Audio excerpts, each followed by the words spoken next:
Ok, o Fórum de Hip Hop mantendo seus diálogos referente a diversas situações da periferia, as lideranças que há na periferia, também a história política do hip hop, porque a política é assim, todo mundo fala de periferia, às vezes tem as pessoas que estão no parlamento, falam de periferia, quem está no governo fala de periferia, mas na execução mesmo das situações, eles acabam executando em prol mais do que nós chamamos de elite, né?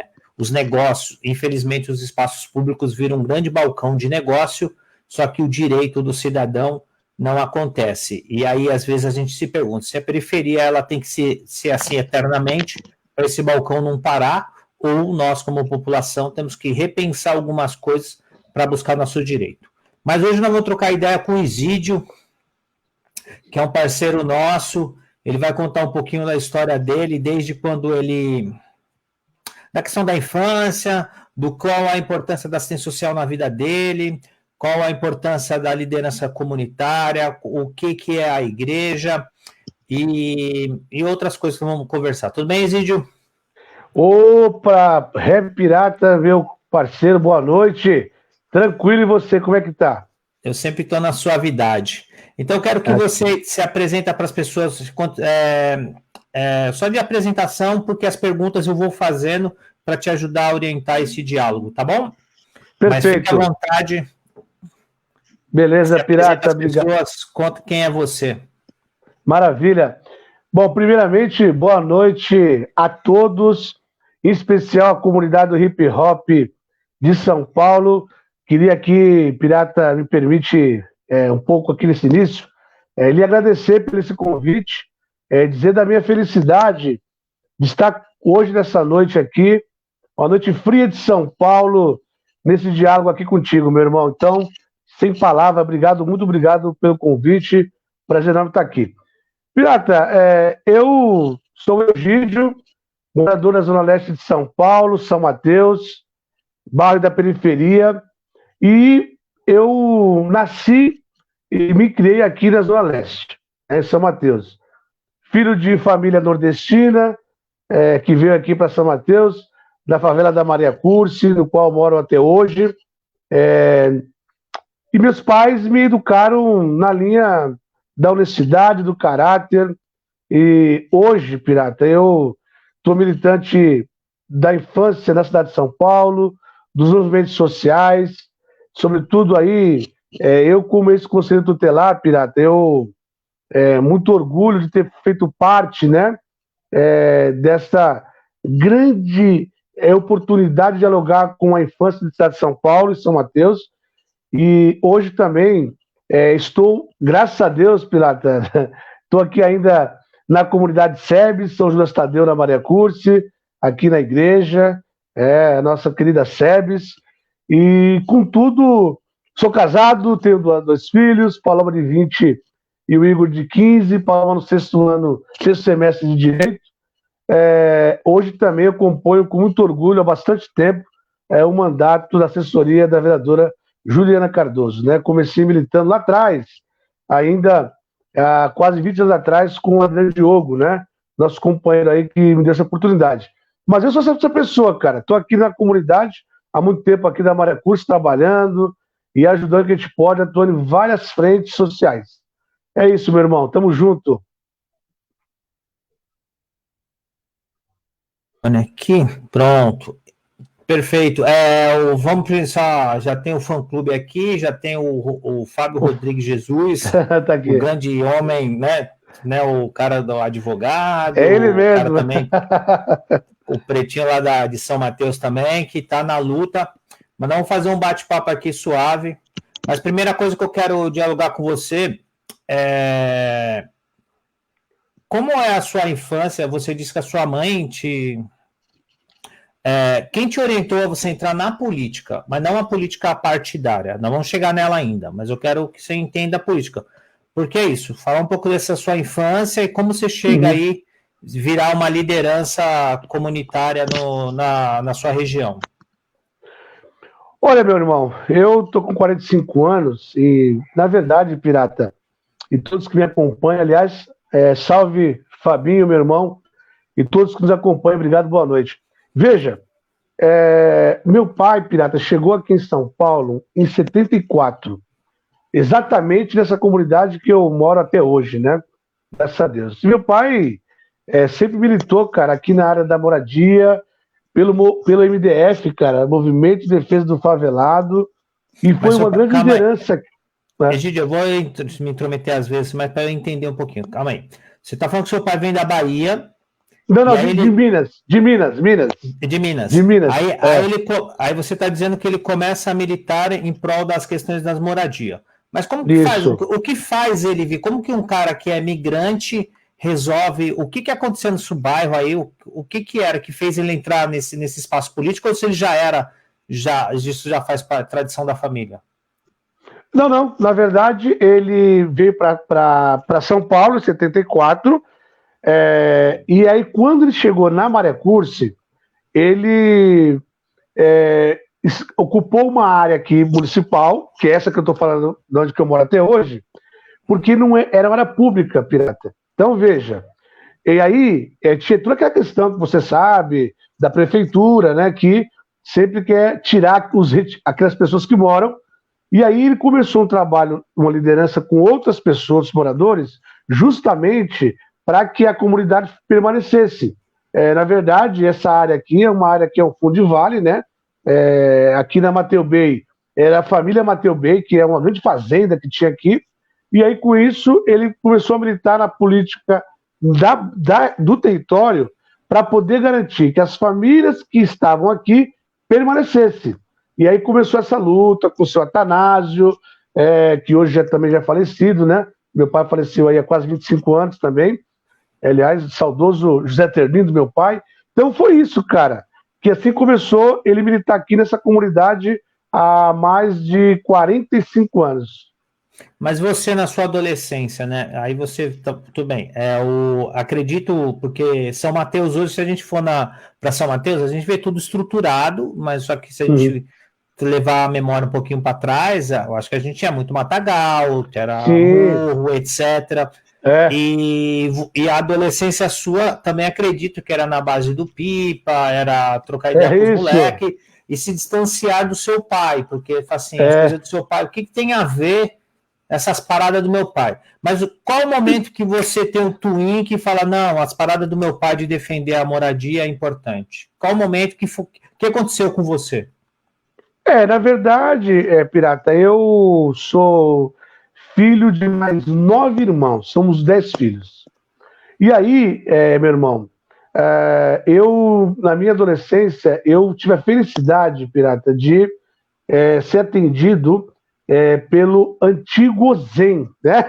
Hoje o CCA, né? E aí, nessa ocasião, aliás, deixa aqui um abraço para a minha querida tia Valtina, que foi a minha educadora, minha segunda mãe, na verdade.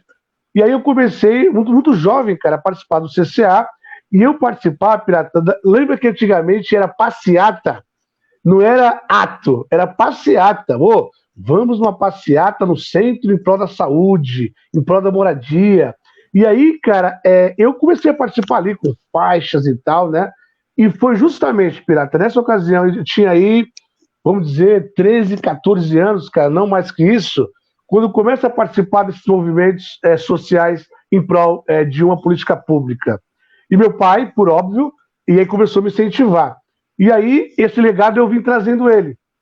Então, eu diria que foi nesse momento que eu participo, que eu inicio. Aliás, só um segundo, desculpa aí me alongar na resposta, mas veja, eu nunca esqueço o dia que eu fui com o Zen, aqui da Maré Cursi, no ônibus, na Secretaria Estadual de Saúde, o qual o secretário... Olha que mente, cara, que legal lembrar isso, né? Nossa, bacana demais. Era o secretário Pinotti, cara. O Pinotti. E ele não queria trazer, na época, né, eu lembro, era moleque, mas eu me recordo, ele queria fechar um OBS, queria acabar com os remédios do OBS, e aí o Ozen organizou a molecada e fomos lá. Então, marcou muito, cara, esse episódio. Então, eu diria para ti que foi. E depois meu pai continuou no MDF, aqui na favela, na comunidade, e aí eu fui indo, e tô aí, cara, até hoje nessa pegada, meu irmão. O MDF, que a gente tem um parceiro, que é o Netinho, que ele é das ocupações também, e é do Vista Alegre. E ele fala do MDF, e o MDF, que era o movimento das favelas, que ele é a verdade, e pouca gente fala, né? Porque o MDF tinha, como você estava, tem seu pai, tinha a mãe do Netinho, tem a mãe do monte de gente, a base periférica no osso, politização de base popular no osso, né?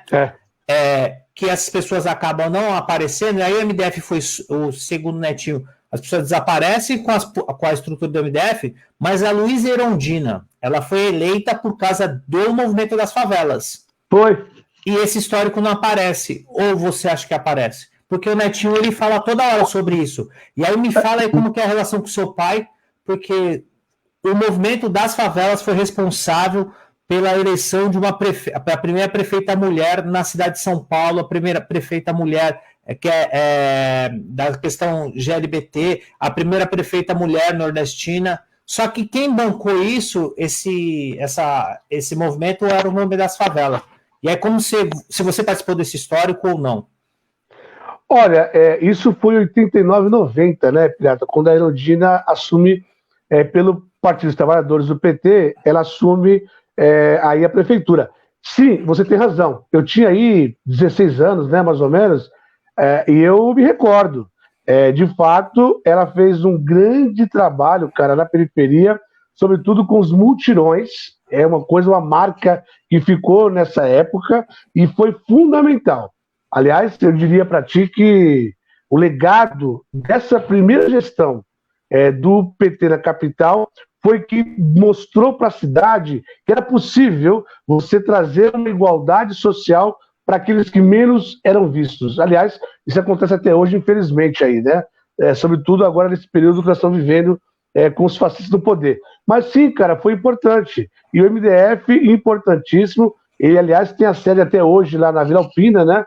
E a gente, então, começa aí a participar dos movimentos sociais, e no caso aí da Pela Moradia, para garantir o direito de permanecer. Porque, na verdade, eu queria até um parênteses aí, esse negócio de invasão, eu discordo do negócio de invasão. A terra é para todos. Por que, né, que uns têm a terra e outros não podem ter a terra? Não, eu não estou invadindo, é meu direito. Agora, precisa ter políticas públicas que se assemelham com o olhar para aquilo que precisa e aí sim você fazer. Agora, é direito você brigar pela terra, pelo direito de morar com dignidade, entendeu? Então, quando a gente lê um livro de autoajuda, que é de um barbudo chamado Karl Marx, ele pergunta como que o cara pode ser dono do planeta Terra. Quando você fala, eu sou dono da Terra, significa que você é um dono do planeta. Aí você pergunta, como você é dono de uma parte do planeta? Mas vamos aqui para esse histórico, porque eu estou tentando construir uma memória aqui. E aí, aí você está falando, a Luísa Erundina, ela entra em 90, em 90 a Constituição é de 88. De 88 para 90, nós temos somente 2 anos, certo? E aí tem uma transformação social. E aí eu queria que você me falasse qual a diferença que você vê os movimentos sociais hoje para os movimentos sociais daquela época. A sensação que eu tenho é que os movimentos sociais, não os movimentos sociais, quem se quer estar à frente dos movimentos sociais, eles são de uma classe média, branca, e eles querem dizer para nós como nós temos que nos comportar, mas não nos dá espaço num espaço de poder. E eu quero que você me fale se há uma diferença dos movimentos sociais daquela época, porque esses movimentos sociais do MDF, etc., eles são responsáveis pelo SUS, eles são responsáveis pelo Estatuto da Criança e do Adolescente, eles são responsáveis pela construção das políticas de assistência social, que nós vamos entrar um pouquinho daqui a pouco, mas eu quero esse histórico de vivência dessa construção. O que você observa de diferente dos movimentos sociais de hoje para os movimentos sociais dessa época? Eu vou te responder o seguinte. Eu acredito que, como você bem colocou, bem conceituou, 2 anos apenas da nossa Carta Magna de 88, realmente é muito pouco tempo. Porém, e aí vou voltar um pouquinho. Veja, quando nós, em 84, né, Pirata, o período pós-ditadura, né, que a gente sofreu aí no Brasil, infelizmente, então você veja que a sociedade brasileira estava estraçalhada por um regime que perseguiu, prendeu, sequestrou e matou muita gente, que foi a ditadura de 64, naquele golpe militar, no qual eu abomino e rezo todos os dias, para que nunca mais volte a ditadura militar. Por que eu falo isso? Porque, para mim, após 88, a sociedade começa, então, a se reorganizar. Vamos chamar assim, né, Pirata? Nessa versão nova. Nessa versão pós-ditadura pela nova democracia. Ou seja, liberdade para as pessoas, para o povo. E, de fato, naquela ocasião, ao meu ver, as pessoas tinham, de fato, muita gana, tinham muita vontade de fato, colocar em prática e conquistar aquilo que era direito dela. Então, era muito aguçada essa luta. Tanto é que você sabe, aliás, né, as próprias diretas já mostram isso. Mas, indo à resposta final, eu imagino que hoje mudou muito os movimentos sociais. Por quê? Porque, de alguma forma, houve um momento na história que houve uma certa acomodação das coisas. E aí, eu te pergunto, as pessoas agora, elas estão também brigando por outras coisas. Já não é mais somente pela terra, pela saúde, elas querem estudar, querem ter direito a ir para a faculdade, querem ter direito a ir para o cinema, que não é chique, é direito. As pessoas têm que ter direito. Então, acho que hoje os movimentos sociais que estão aí na luta, no qual eu faço parte de vários, né, de saúde, etc., essa diferença. Eu até brinco, né, Pirata, para fechar essa resposta, eu até brinco que a rua que eu moro, antes, não tinha asfalto, não tinha água, não tinha luz. Hoje tem tudo isso. Então, o que eu quero hoje? Eu quero hoje que tenha praça, que tenha quadra, que tenha espaço para você brincar na rua. Então, veja, mudou um pouco essa concepção, mas a luta é a mesma. Sempre temos que buscar o direito. Perfeito. Exídio, só te falar aqui, o do fã-clube que está aqui, está o Fábio Rodrigues, né? Tá a Sônia Carvalho. Que bacana! Legal. A Neia Caldeiras, a Paloma Carvalho, o Rildo Marques de Oliveira, o Pedro Santos, Rosicleide de Jesus, Neia Caldeiras, já falei, Adriano Diogo. Olha que bacana, legal. Geraldo Brito, Luiz Antônio Rodrigues, nós vamos dialogando, mas deixa eu continuar aqui no raciocínio. Só que aí, Egídio, não tem boi. Você, eu posso estar errado, lógico, mas eu acho que você é um jovem preto, certo? Morador da periferia, que foi se desenvolvendo em São Mateus. São Mateus, nessa época também, tinha os barros, e aí o barro era lameado de sangue. E hoje ele tem asfalto, continua sendo lameado de sangue. Porque quando acaba a ditadura de 70, que ela tem o seu final lá próximo à Constituição, porque é uma continuidade deles, tanto que eles estão no poder hoje, uma das justificativas que eles falavam que o Brasil era violento porque havia uma ditadura e a violência não era revelada. Só que aí, quando dá a década de 90, o que acontece? A violência continua, mas continua naquela população, se eu não me engano, que ela é descendente dos povos originários, que são os nativos, originários do povo do continente africano, e com o hip hop acaba entendendo essa parte. E eu quero, como que era a relação das instituições de segurança pública nesse seu crescimento aí? Porque a sua época de juventude era uma época que você chegou no pagode, né? Essa é o negócio, era o Função, aí você era o pagode, aí do pagode era a sua festa. E hoje eles são violentos com os garotos do funk, com os caras do hip hop, como que você sempre viu as instituições de segurança pública? Elas foram legais com você ou não? Olha, a polícia na periferia, na verdade, ela nunca deixou de fazer o que ela faz até hoje. Infelizmente, já naquela época, aqui em São Mateus, eu vi muitos assassinatos de jovens pretos periféricos, né? E então, assim, Pirata, na verdade, ao meu ver, sempre aconteceu. Você falou do pagode, do samba, e o rap também, né? O próprio hip hop você falou nessa ocasião, e o função, né? O função, as pessoas pretas que gostam desse tipo de estilo de música, etc., até hoje. Então, não mudou muita coisa, meu irmão. Então, na minha opinião, o genocídio ele sempre existiu na periferia com a população preta. E nunca, a polícia pirata, ela sempre chegou na quebrada do jeito que ela chega até hoje, tá certo? E vou falar mais. Se você for pensar bem e analisarmos um pouco com bastante cautela, até pela forma que antes era muito mais vulnerável às casas das pessoas, que hoje você tem as comunidades favela, tem muitas casas de alvenaria, tem sobrado, mano, era só barraco de madeira, entendeu? Os cara com o murro, meu irmão, derrubava a porta. E aí lá fazia o que fazia. Então, eu acho que hoje eu fico muito triste e preocupado, por isso que a minha vontade cada vez mais de estar participando desses movimentos, porque eu também sou vítima e eu posso ser mais uma estatística amanhã. Eu, meu filho, meu sobrinho, né, nossos amigos. Então, na verdade, meu irmão, não mudou nada. A polícia continua chegando como chegava.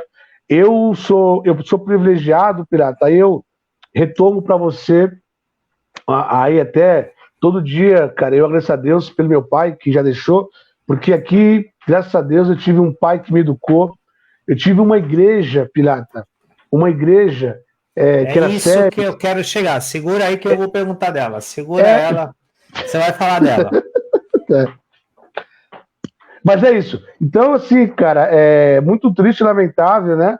A população preta. Engraçado, o episódio lamentável da covardia dos policiais brancos que assassinaram o George Floyd é aquela coisa do celular, né? Gravou, pá! Aí todo mundo fica sabendo. Todos os dias no Brasil, em São Mateus, Rio de Janeiro, na Bahia, há assassinatos daquele tipo ou pior. Então, veja, não é novidade. Parece que agora com a pandemia, principalmente, meu querido, parece que as pessoas descobriram que no Brasil tem pobre. Para de brincadeira. Não. Os pobres sempre existiram, a fome sempre existiu, que pese que ela diminuiu bastante, né, Pirata? Nos governos do PT, de Lula e Dilma, graças a Deus. Mas sempre existiu. E agora está voltando com mais força. Mas é isso, meu irmão. A violência do policial sempre teve. Mas como que é essa coisa aí, você já está trazendo aí, que a gente também, nós vivemos o dia de hoje, você tem a questão da igreja e as igrejas evangélicas. Nada contra as pessoas que a sua fé é importante. O problema são as lideranças, né? E a estrutura do Edir Macedo, a sacada do Edir Macedo da década de 70, ele entendeu que ele tinha que criar se utilizar dos meios de comunicação para poder fazer a alienação. Tanto que ele começa na rádio, e nessa década de 80 e 90, a rádio ela tinha uma força maior de difusão. Lógico que ela continua. Só que aí você tem a igreja hoje que ela quer o poder, né? Que é uma estrutura. A estrutura nossa é militar, é uma política militar evangélica, né? E, além de tudo, ela é empresarial, mas é um empresarial que quer o dinheiro do Estado. É um empresário que não quer investir em nada. E aí você participa de uma igreja que é inverso, que é a Igreja Católica, que ainda é resquício da Igreja Católica, que faz uma politização de base, né? Sim. Não que eu não quero falar que o cara que está hoje na Igreja Católica ele é um reacionário, liga. Não é a mesma Igreja Católica, que nós estamos trocando ideia. Mas eu quero entender qual a função da Igreja Católica nessa sua politização. Nossa, aí agora você me deu uma pergunta que eu não tenho prazer de falar sobre isso, meu irmão. Meu pai católico, minha mãe católica. O Pirata, meu pai, meu irmão, de sábado, ele reunia os filhos em casa, na beirada da cama, meu irmão, para rezar o terço. Meu pai fazia isso, cara. Eu até me emociono, porque É coisa que marca pra caramba, né? E aí, nessa nossa vivência, eu entrei na igreja, comecei a participar, Pastoral da Juventude da Igreja Católica de São Paulo, Paróquia São Mateus Apóstolo. Aliás, queria aqui deixar uma outra menção para o nosso companheiro Fábio Rodrigues, o Fabinho.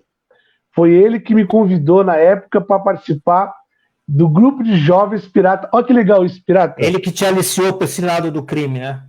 Ele. Mas é que o Fábio, na verdade, o cara é meu irmão. Eu até sou suspeito para falar dele, né? Mas o Fábio que me convidou para ir para a Pastoral da Juventude, que a minha irmã já participava, uma das minhas irmãs mais velha. E aí eu vi ela ir sair domingo para ir para a missa, grupo de jovens e tal. Também deixo aqui um abraço para o meu amigo Walter Lara, Valtinho, né? Um amigo nosso aí, o teólogo. E veja, e aí, Pirata, eu comecei a passar do PJ. E olha que coisa interessante, Pirata. Acho que você conhece São Mateus um pouco, né? Eu acredito. Aqui nós tínhamos 3 comunidades católicas. A Maria Curso, que hoje é São Judas Tadeu, que é a minha comunidade, que eu gosto muito, e amo minha comunidade até hoje, que eu estou aqui ativo. São Francisco Vergueirinho e Nossa Aparecida de Vinéia. Nós formamos, Pirata, três comunidades de base da favela e formamos um grupo chamado Grupo Trindade, cara. Olha que bonito isso. E esse Grupo Trindade nos trazia a oportunidade de domingo, após a Santa Missa, comungarmos do corpo de Cristo, nós ficamos lá dialogando, conversando. Nós fazíamos, Pirata, um projeto, cara, da Igreja Católica chamado Transearte, cara. Nós íamos fazer escola, fazer teatro, fazer dança. Então era muito bacana, cara, muito bacana. Então eu começo aí, né? E depois, graças a Deus, né? Eu continuo nessa comunidade.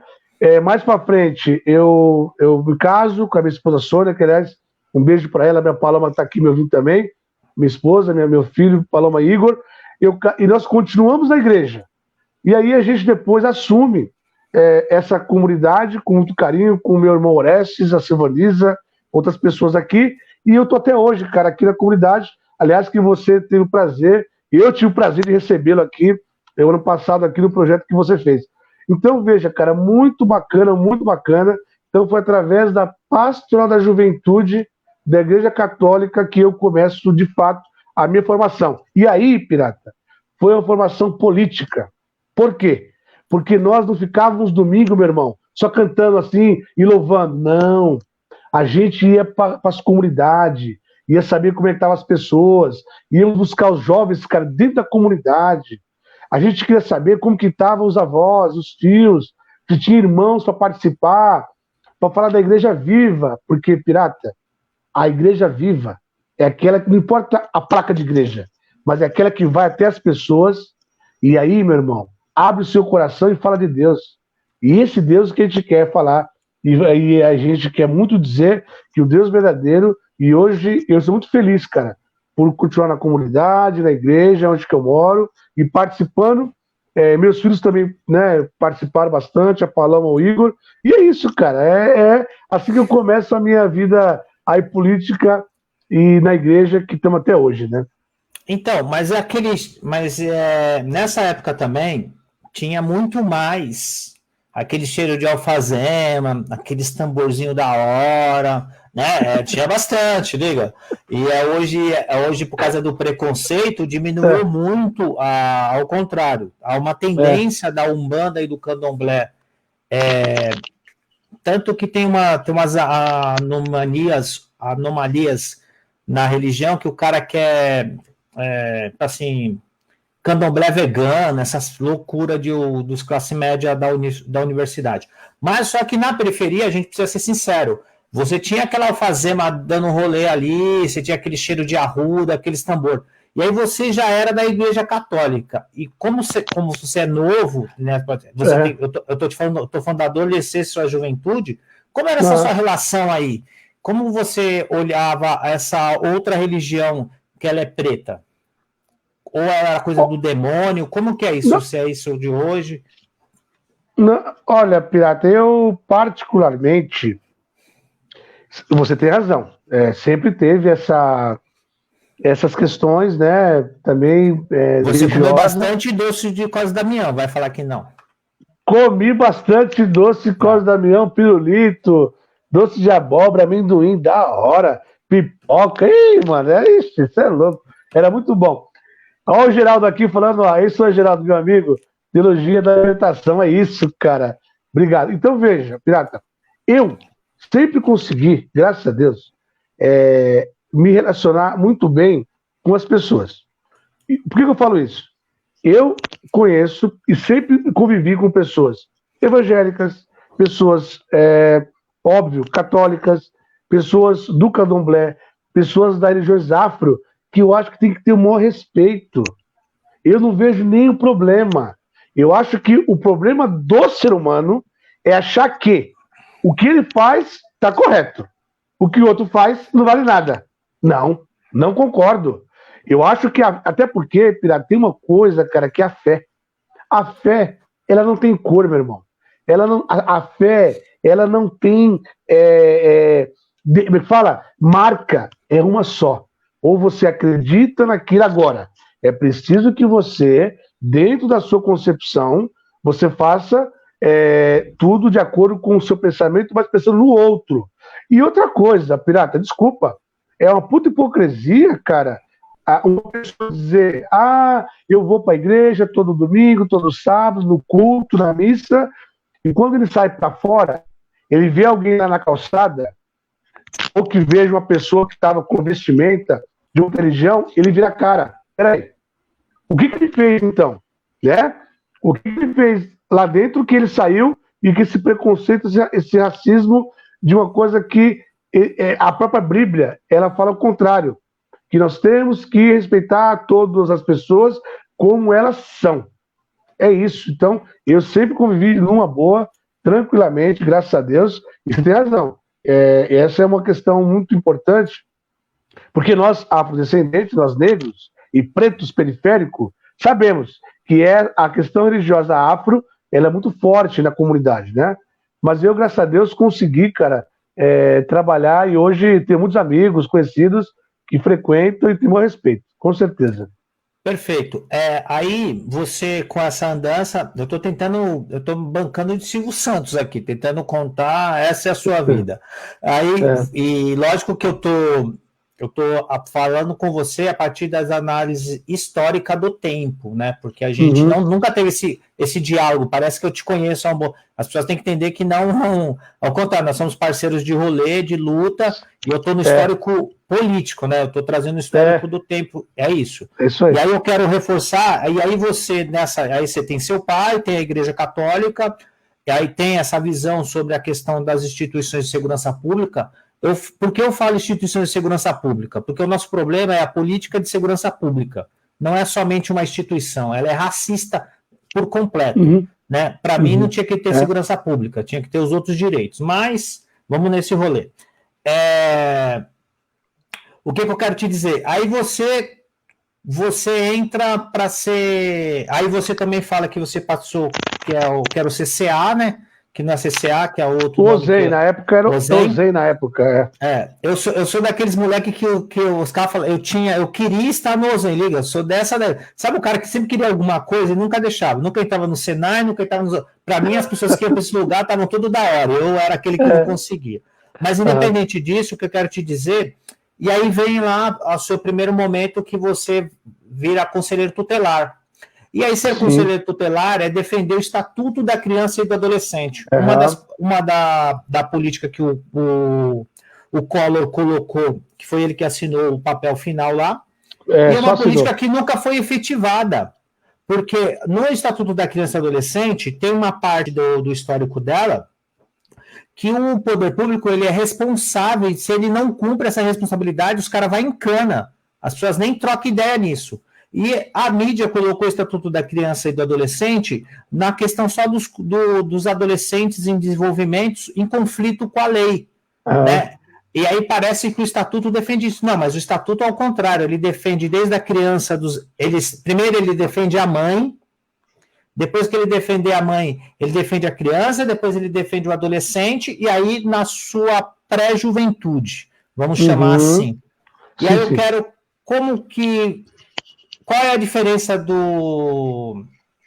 da pessoa agora me fugiu o nome?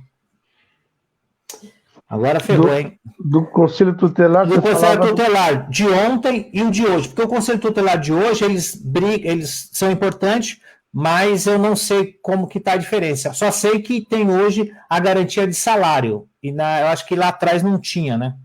Como que você vê isso hoje? Olha... E se esse Conselho Tutelar garante o direito da criança e do adolescente? Veja, aí eu vou ter que pedir paciência para responder. Fica suave, você é a estrela. Isso é um assunto, obrigado, imagina, eu sou mais um aqui para somar na luta. Veja, primeiro eu queria muito lembrar de uma coisa, que eu falei da tia Valtina, né? Tia Valtina, cara, é a minha madrinha de crisma, foi quem coordenou o núcleo aqui da Maria Cursi, da favela Maria Cursi, que, aliás, era e até hoje, né, conveniado pelo Bom Parto, né? Aliás, um abraço para a Marilda, para a irmã Judite, para todos do Bom Parto, que tem muito carinho. Veja, quando eu coloquei, Pirata, o meu nome em 2004 para disputar a eleição do Conselho Tutelar em São Mateus, eu, na verdade, estava começando, né? Ali em 2004, e eu não sabia muito como que era esse negócio de Conselho Tutelar, do estatuto, né? E eu te confesso que foi um desafio grande, cara. Tem pessoas aqui que eu gravo um carinho, tia Valtina, a minha companheira saudosa Nair, que me ensinou muita coisa, a Jo, o próprio Fabinho também participou muito desse processo, enfim, muita gente aqui do Fórum de São Mateus. Não vou aqui lembrar de todos, então não quero cometer gafe. Aliás, um abraço aqui para todo o Fórum de São Mateus da Criança. Veja, em 2004, quando eu cheguei no Conselho de São Mateus, Pirata, eu cheguei para poder somar até os meus companheiros, Rose Modesto, o Silvio, o Gilson, né? A gente estava lá, o Júnior, né? A gente estava lá para poder fazer uma coisa.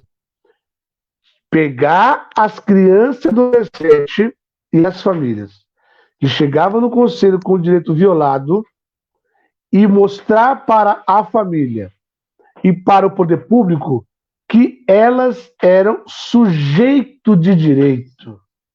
Ou seja, essa história de que a criança e adolescente é assim, porque veja, o estatuto, aliás, esse ano, né, completou agora 13 de julho, 30 anos. O Pirata, o artigo 4º, meu irmão, ele já resume tudo isso. É direito da criança ter vida, educação, saúde, moradia, convivência familiar comunitária, e é dever do Estado garantir isso. Ou seja, as políticas públicas e o Conselho Tutelar, Pirata, ele não executa a política. Não. Como assim?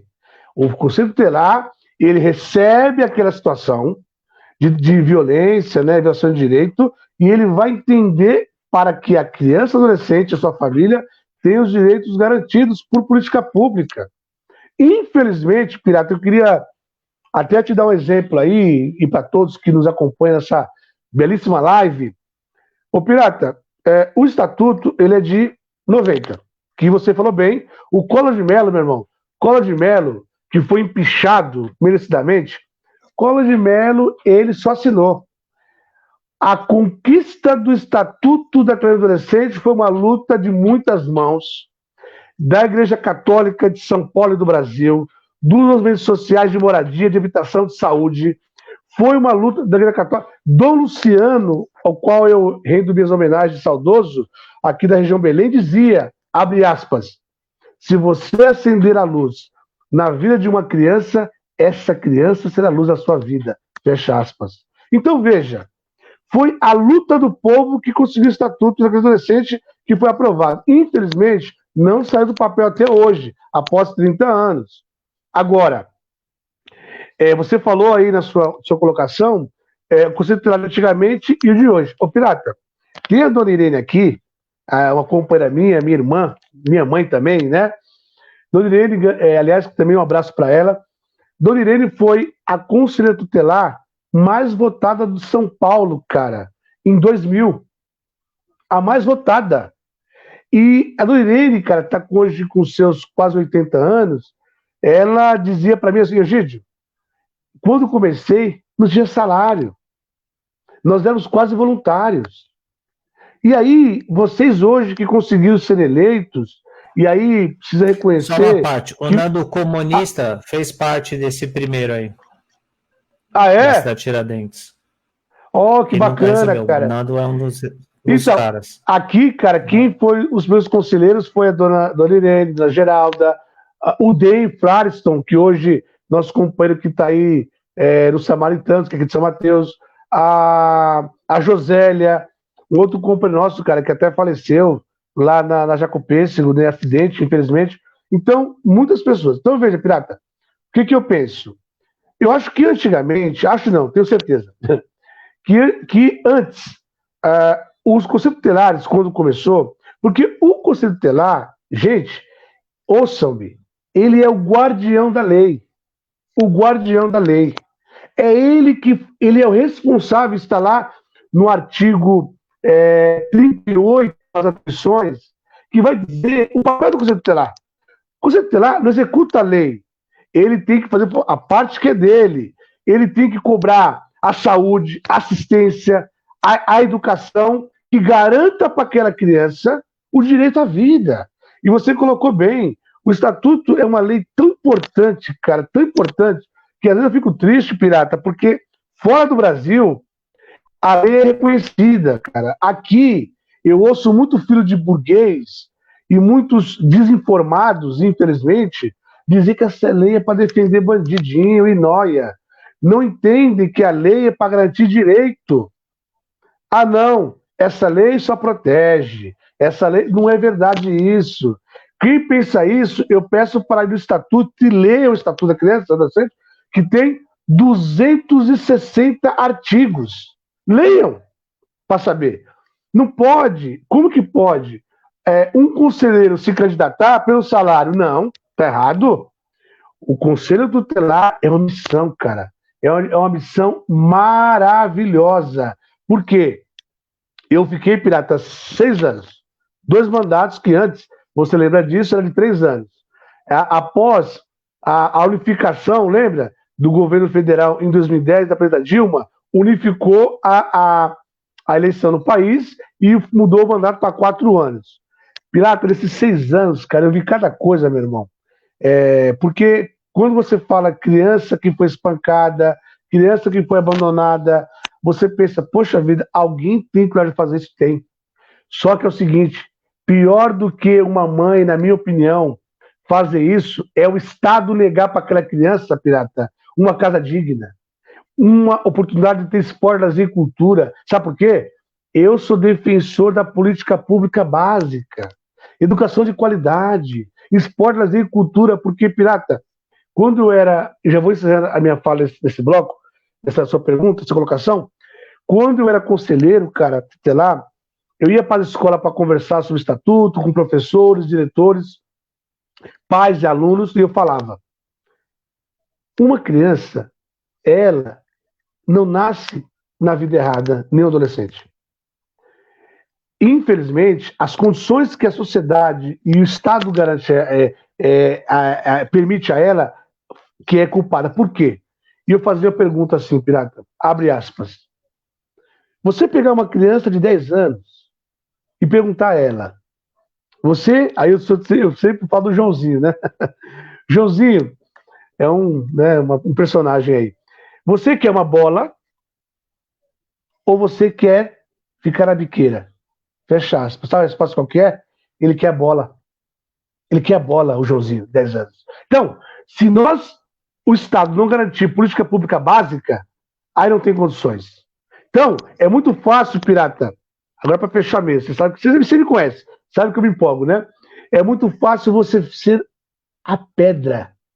Eu quero ver você ser a vidraça. É muito fácil atacar pedra na vidraça. Agora, ser a vidraça é difícil. Então, meu irmão, eu acho que mudou muito. Eu estou muito preocupado, inclusive, nas duas últimas eleições em São Paulo, Pirata, você sabe disso. Nós temos, infelizmente, algumas regiões conselheiros tutelares, o qual esse órgão tem um grande respeito. Mas, infelizmente, nem todos os piratas foram eleitos para defender os direitos do adolescente. Eu acho que precisamos dar mais... Aí você falou da questão do salário, né? Hoje, o salário de um conselheiro, né, ainda, na minha opinião, ele é muito merecido e é pouco. Só que a estrutura que também é dada a eles quase não existe. Tem que dizer isso.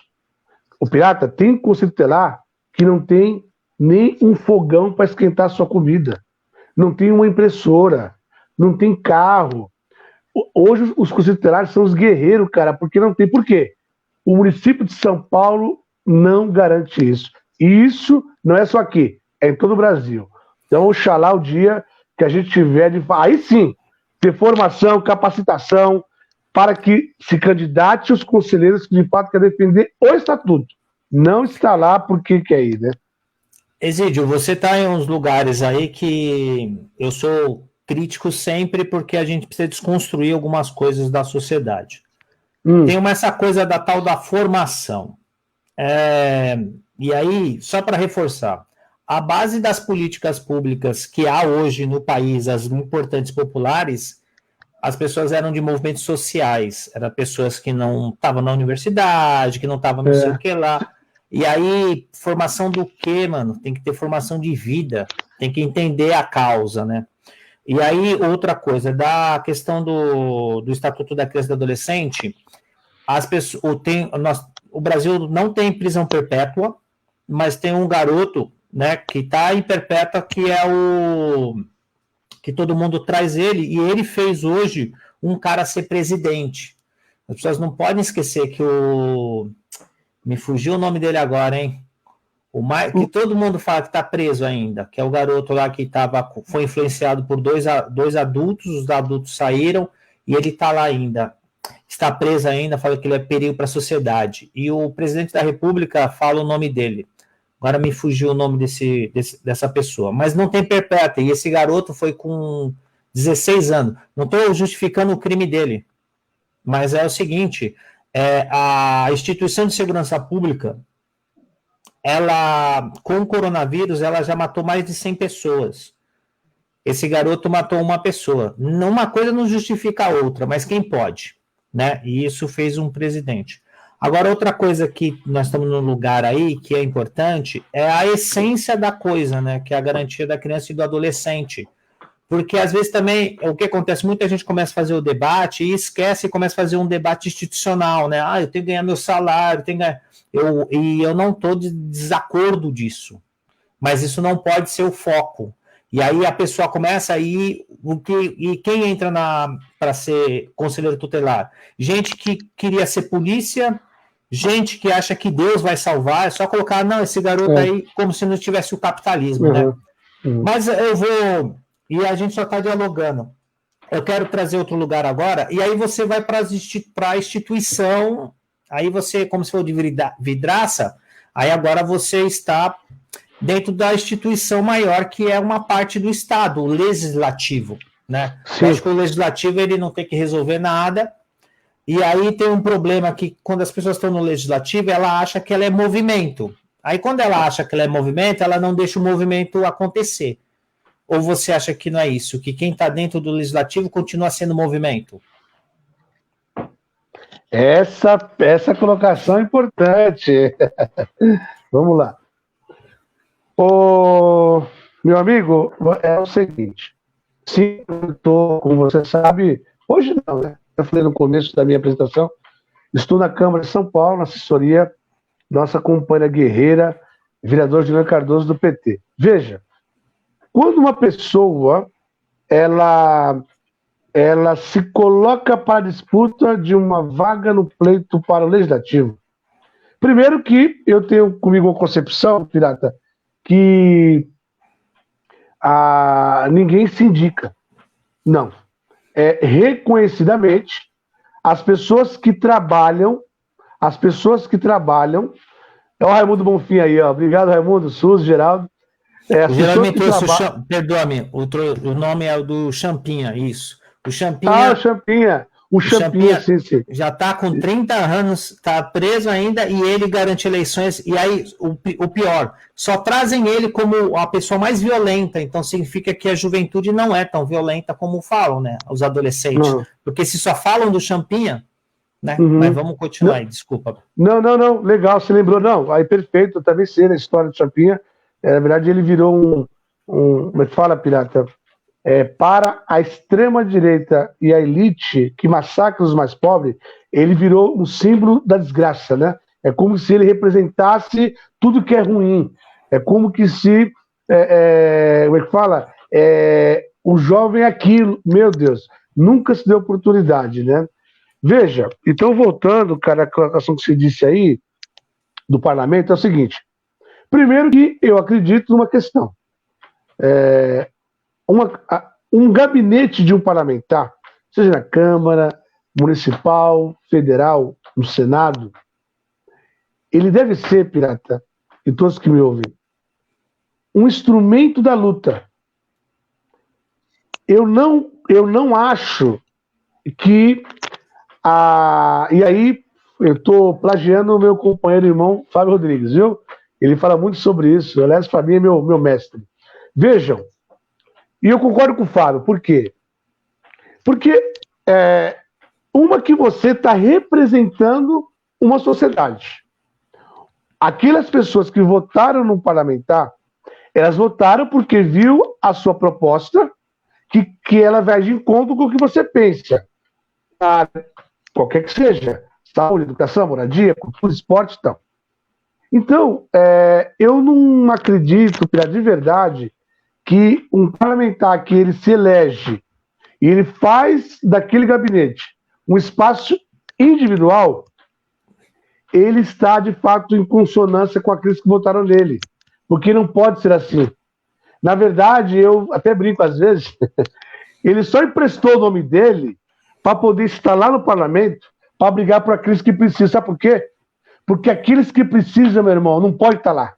Ou seja, a representatividade, cara, ela se dá quando eu reconheço que aquelas pessoas, por exemplo, até dando um exemplo, né? Você falou aí do SUS, o Sistema Único de Saúde. Acho que você também tem acompanhado, assim como eu e muitos que estão aqui nessa live, que agora estão falando, né, Pirata? O SUS, que está tão precarizado, foi quem salvou mais vidas. Que o SUS é importante. Só que há mais ou menos 3 anos, quando foi aprovado a emenda 95, que desgraçou com a política da saúde e da assistência social, que congelou por 20 anos investimento em saúde e assistência, ninguém falou isso. Então, veja, um parlamentar, ele tem que pegar, e aí eu até acho que nós, do campo progressista de esquerda, na minha opinião, nessa pandemia, aliás, toda a minha solidariedade, né, está quase 90 mil vítimas aí, né, em todo o Brasil, infelizmente. Eu perdi muitos conhecidos aqui em São Mateus, na cidade de São Paulo. Então, a minha solidariedade.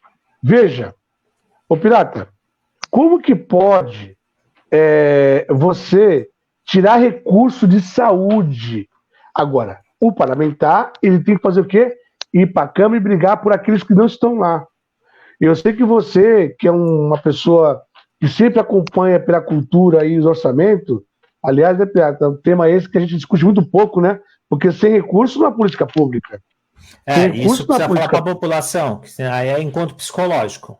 Aí, psicologicamente, aí não é a Câmara, né? Tem que ir para outro lugar. Né? Sim. Os dois têm que estar juntos. Tem que estar, isso, tem que estar junto. E as pessoas têm que entender isso, né? Por isso que quando você tira dinheiro da saúde, da moradia, da cultura do esporte, e como você bem colocou, meu querido, nós estamos tirando a vida das pessoas. Então a gente precisa entender que, de fato, é muito importante que nós tenhamos um parlamento que dialoga com aqueles que mais precisam, de forma a nós entendermos que, olha, É preciso saber em quem você coloca no parlamento para que ele defenda não o que você quer, mas o que as pessoas precisam para viver dignamente o seu dia a dia, entendeu? Mas, Então, Exídio, não cortando seu raciocínio, eu quero trazer sem para um outro problema. campo aí, que é um campo que, como aí, a gente faz uns rolês e às vezes, tipo assim, a gente está na luta pela questão do direito, quando você desperta a consciência pela luta do direito, né? Porque nós não estamos falando de revolução, nós estamos falando a partir do que é a sociedade capitalista. E aí, quando você chega próximo ao parlamento, o parlamento você tem a sensação que às vezes eu tenho, né?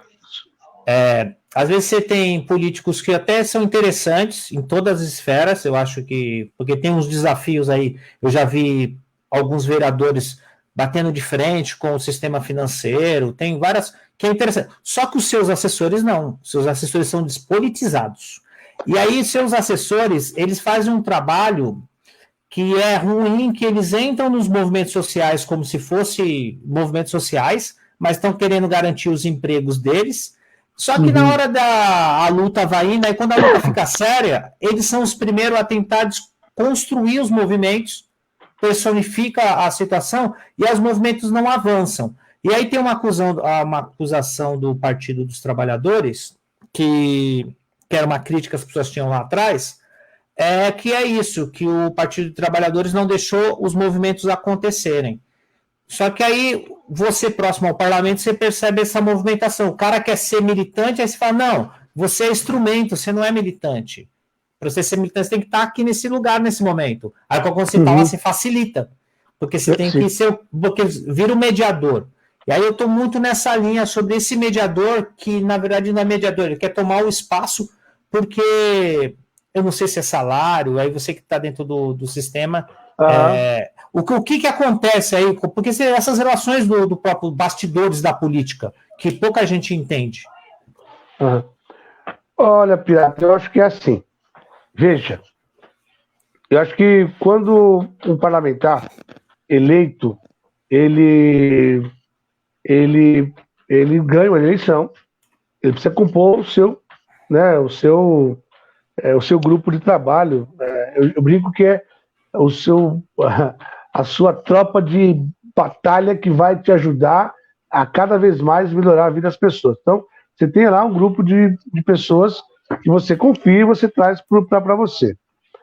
Sinceramente, infelizmente, às vezes isso acontece muito mesmo. O camarada que ele ajudou um parlamentar a se eleger ou reeleger, ele se vê, às vezes, como funcionário. Aliás, Pirata, nós vamos entrar na assistência daqui a pouco, né? Com certeza. Quero muito falar sobre isso, mas eu preciso fazer um link muito rapidamente. É igual, meu querido, você ter pessoas nas entidades que lá atrás, outrora, elas vinham para trabalhar nas entidades porque tinham uma militância na comunidade, na igreja, elas faziam trabalho voluntário. No parlamento, é a mesma coisa.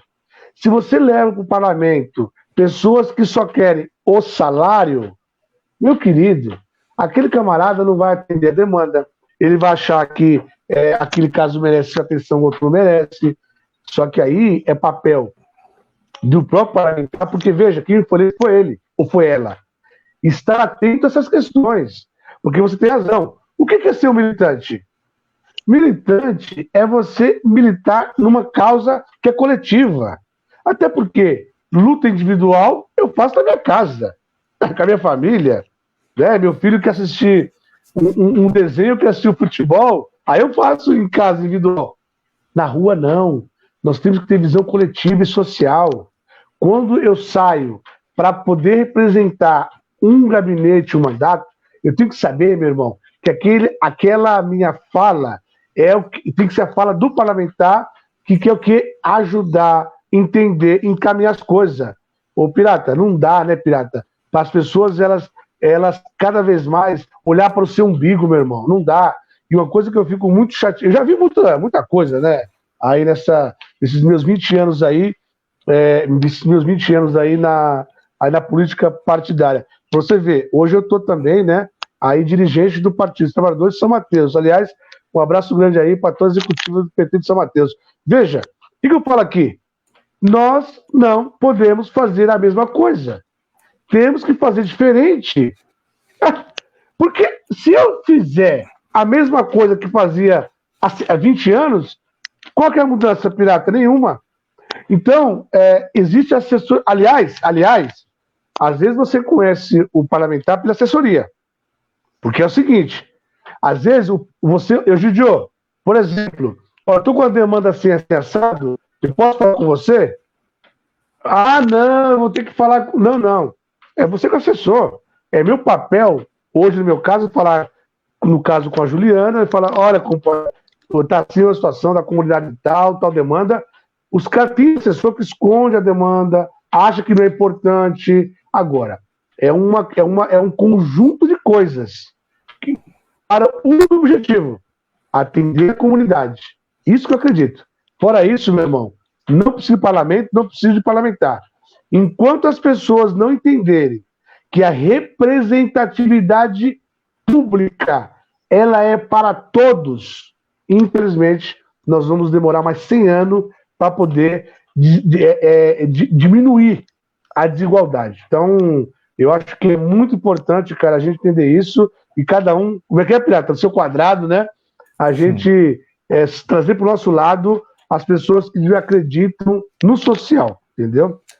Então, agora deixa eu só, para a gente ir aqui, agora vamos lá. Hoje eu estava fazendo fazendo minha autoajuda e eu estava lendo os processos sobre a questão do orçamento da cidade de São Paulo, que são livro de autoajuda, né? E aí a minha função e a função do Fórum de Hip Hop é tentar tornar essas informações populares, porque quanto mais os nossos estiver informado, mais zica a gente fica, aí os caras ficam nervosos.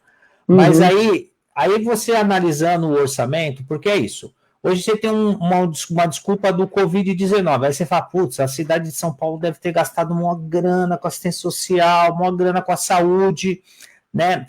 Tá tudo falindo, tá tudo levando a zero, porque é o discurso que o próprio governo faz. Só que aí você vai ler, aí você fala, não, o maior orçamento de 2011 para cá é desse ano, com Covid-19, maior orçamento. O orçamento da cidade de São Paulo está com 8%, liga, nem a poupança tem esse 8%. Por quê? Porque o orçamento da cidade de São Paulo funciona assim, a entrada financeira maior é no começo de janeiro a março, porque entre o IPTU, entre os outros, IPVA, aí depois começa a receber escalonamento, então ele mais paga. Mas por que eu estou querendo trazer isso? Tem um fundo, que é o Fundo da Assistência Social, que estava no orçamento de 2 bilhões de reais. Com a questão do Covid-19 e a saúde também, você fala assim, não, esses caras gastaram uma grana e tal. A cidade de São Paulo gastou 43 bilhões de reais, eu estou falando de valor liquidado, alguém recebeu esse valor, mas só gastou 5 bilhões em saúde, então nem tudo foi saúde, vamos pensar que são 1 bilhão por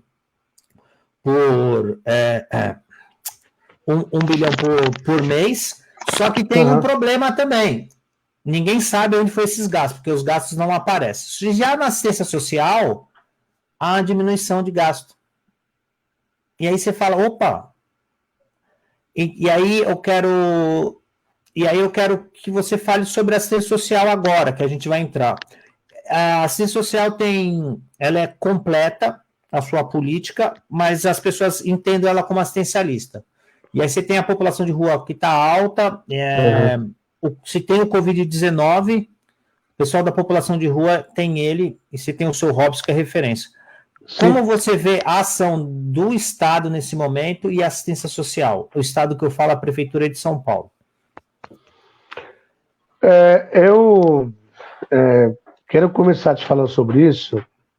Primeiro, né, lembrando que é lamentável a proposta que o Dória começa na gestão dele em 2017. Desculpa que eu vou ter que fazer uma memória que é importante. Fica à vontade, irmão. Você quer estrela. Então assim, vamos lá.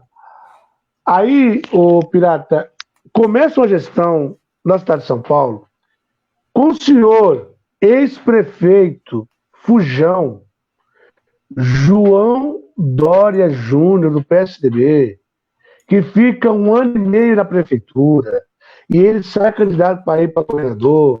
E o que ele faz? Pirata, no começo da gestão dele, ele joga água nos moradores de rua. Isso aconteceu em janeiro de 17, meu irmão. Por que eu começo falando isso? Essa foi a carta de entrada dele. Então você imagina uma cidade de São Paulo com 13 milhões de habitantes, com uma região do extremo leste e sul, com a periferia que precisa de muita coisa. Haja vista aqui nosso fundão, cara, aqui do Parque das Flores, aqui do Jardim Santo André, São Francisco, quilômetro 28, aí na Zona Sul, Parelheiros, aí vai. Por que eu tô falando isso? Porque, na verdade, a assistência social, nessa gestão do prefeito Bruno Covas, e agora com o Bruno Covas, né, e antes com o Dória, ela nunca foi prioridade, ao contrário. Ô, Pirata, você vê que o orçamento que você bem colocou aí, eu vou te falar aqui em números. O orçamento de 2020 da cidade de São Paulo foi aprovado 68 bilhões de reais. Aí você fala, poxa vida, e cadê esse dinheiro? Até agora o senhor prefeito não falou onde está o dinheiro. E você falou, assistência social. Você sabe que o ano passado, você também acompanha de perto, o Gerardo que está aqui do CEDESP, está a Suzy aqui, do CCA Pingo da Alegria. O ano passado, nós tivemos, Pirata, uma questão muito séria, que foi a ideia desastradíssima desse governo de, por exemplo, colocar o CEDESP na Secretaria do Trabalho e o CCA, que ainda está sendo discutido, levar o CCA para a educação, aliás, outro debate. Por que eu estou falando isso? Porque, meu amigo, existe uma coisa numa proposta de governo executivo que é a opção que aquele governante faz. Esse governo não fez a opção de governar para quem mais precisa. Esse governo, que foi eleito em 2016, não fez a opção de dar, como eu falava na igreja, né, dar pão para quem tem fome e dar água para quem tem sede. Não. Esse governo foi eleito para governar para a parte mais abastada da cidade de São Paulo. E aí você tem aqui os CCAs nossos, que são, se não me engano, 480 e poucos CCAs da cidade de São Paulo, são 59 CEDESPs, CEDESPs esses que você conhece, cara, como eu, que dá a oportunidade para o jovem ter a possibilidade de aprender alguma coisa para poder se profissionalizar. Por que eu falo isso? O Pirata, uma secretaria que já teve 7 secretários, hoje está com o Berenice, né? Uma secretaria que, ao invés dela acolher os moradores de rua, aliás, abraço aqui para o nosso companheiro Robson, que é um lutador aguerrido, ela tira o pouco que ele já tem. Uma secretaria, eu vou aqui fazer uma denúncia, me permita, que na pandemia não deu atenção para aqueles que estavam na ponta, cara. Nem máscara ela forneceu, nem álcool gel, nem sabonete líquido. Então, peraí, será que as pessoas de São Paulo não estão enxergando isso? Será que o prefeito ir para a televisão e falar bonito, né, no Palácio dos Bandeirantes, com o governador, e as pessoas ouvirem aquilo e achar que é tudo maravilhoso? Agora você viu a questão do retorno às aulas, como que está aí, né, a situação? Então, assim, Pirata, eu fico muito preocupado e, ao mesmo tempo, também eu me encorajo, porque é o seguinte, numa situação onde você se indigna, eu aprendi com a tia Valtina, minha querida tia Valtina, é o seguinte, o dia que eu parar de me indignar, eu saio da luta. Eu nunca posso parar de me indignar. Quando eu me indigno, eu fico mais fortalecido para lutar mais ainda. Por que eu falo isso? Nós temos que ter consciência política, cara, de que as pessoas precisam olhar uma para as outras, se enxergar e dizer, aqui eu não aceito mais. Aqui eu não aceito mais. Então, eu acho que a assistência social é uma pasta de São Paulo muito importante. E para dizer mais, nós não queremos programas, nós queremos que o sistema único da assistência social na cidade de São Paulo seja realmente implementado. Vamos parar com essa balela de fazer programinha. Nada de programinha. Eu quero política pública, cara, que atenda a comunidade, que atenda as pessoas que precisam. Porque, pirata, eu aprendi o tripé, que é a assistência social, o SUS e a Seguridade. É isso que dá para as pessoas dignidade. E não é favor, não. É direito. O imposto que eu pago, que você paga, meu irmão, é direito. Então, está na hora das pessoas, aqui em São Paulo principalmente, abrir o olho. E aí, para fechar essa questão, te falar o seguinte. A minha filha, a gente conversando ontem com a Paloma, que é minha filha querida amada, né, assim como o Igor, a Sônia, minha esposa, a gente estava conversando esses dias, e sobre a questão, muito rapidamente, Pirata, da questão dos negros, né? Aí, hashtag vidas negras importam, direitos humanos, porque, Pirata, tem outra coisa, desculpa aí que eu estou me alongando, mas, Pirata, direitos humanos é tudo, cara. Ô, Pirata, como que uma pessoa que ela não tem direito à vida vai ter direito de alguma coisa? Não. Então, eu tenho direito a viver. Igual você falou do genocídio da população preta e periférica, né, nossa aqui de São Paulo, do Brasil todo, é lamentável você ver discursos, até na mídia, nessa mídia nossa hipócrita e golpista, que fala, agora nós temos que dar direito para os negros. Para com balela. Que balela é essa, cara? As pessoas são iguais perante umas às outras. Então, vamos cada vez mais fortalecer e nos enxergar como um de nós. Porque também tem aqueles que acham que ele não é daquele grupo. Né? E não é assim que funciona, né? Exídio, mas você... Mano, eu vim para atrapalhar, mano. Não posso fazer nada, mas... Mas você acha... eu vou pegar a sua palavra. Meu querido, tá suave. Pode mandar. Porque, deixa eu falar para você, qual as minhas intenções? As minhas intenções é pegar as pessoas que são importantes na história política da cidade de São Paulo e a gente trazer esse tal novo que não seja a classe média branca. É nítido, comigo não tem muito caô, não. Só que aí eu quero te trazer assim, nós temos alguns problemas, tipo assim, nós temos o capitalismo. E nós somos de um país que esse país ele é um país escravocrata. Uhum. Tem poucos anos de pós a escravidão. E é um país que, e aí os nativos originários, que as pessoas chamam de índio, mano, esses caras, eu aprendo muito com esses malucos. Em 1970, os caras dizimaram mais, todo mundo fala 70, aí os boys, as famílias, o cara pede indenização, que é legítimo, eu não tenho nada contra.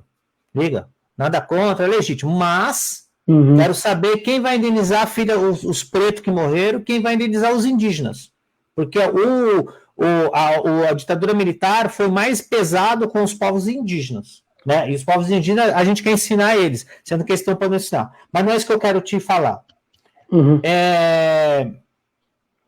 E partido é uma parte de uma coisa que, porque como nós estamos dialogando popularmente, não adianta, o Estado está lá e uma parte da sociedade tem que tomar conta daquele Estado e ter a visão para dentro. E a assistência social teve um problema que a parte que estava lá era filha do Temer, né? Com o nosso partido, se for falar assim, o Partido Popular.